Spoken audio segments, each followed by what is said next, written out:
মহুলবন hill resort, এই রিসোর্টটার নাম আমি ফেসবুকেই প্রথমে পাই।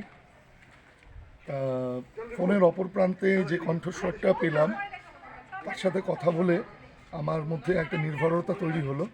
আমি মনে করলাম যে না, অবশ্যই এই রিসোর্টটাতে যাওয়া যেতে পারে।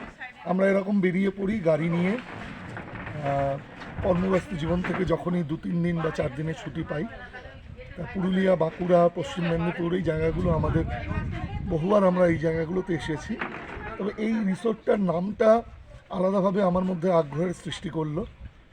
পরবর্তীকালে যখন রিসোর্টে যখন ঢুকলাম, এখানকার ঢোকার পথটা একটু জটিল। গাড়ি ড্রাইভ করতে হয়, কোনো কোনো জায়গায় সরু রাস্তা, গ্রামের মধ্যে দিয়ে পথ চলে গেছে, সেই সব পথ দিয়ে আসতে হয়। কিছু কিছু জায়গায় রাস্তা অসম্ভব ভালো, ডিজাইন স্পিডে গাড়ি চালানো যায়। এসে শেষমেশ যখন রিসোর্টে এসে যখন পৌঁছালাম, শুধু এর প্রাকৃতিক পরিবেশ, এই পাহাড়ে ঘেরা, একদম বাড়ির কাছে আরশিনগর, মানে দুপা ফেলেই এই পাহাড়, এবং তার সামনে হচ্ছে মুরুডি জলাশয়। মুরুডি কথার অর্থ মুরার ডিহি বা দিহি, দিহি মানে হচ্ছে দিঘি। এই বৈরাট জলাশয় এবং এর যে প্রাকৃতিক পরিবেশ, এর অ্যাম্বিয়েন্স, এই খোলামেলা বিষয়টা, বাড়িগুলো এত সুন্দর, মনে হচ্ছে যেন কোনো ডলস হাউসে চলে এসেছি। এবং এখানে যে মানুষজন রয়েছে তাদের ব্যবহার, সব জায়গায় কিছু সামান্য কিছু ত্রুটি বিচ্যুতি থাকে।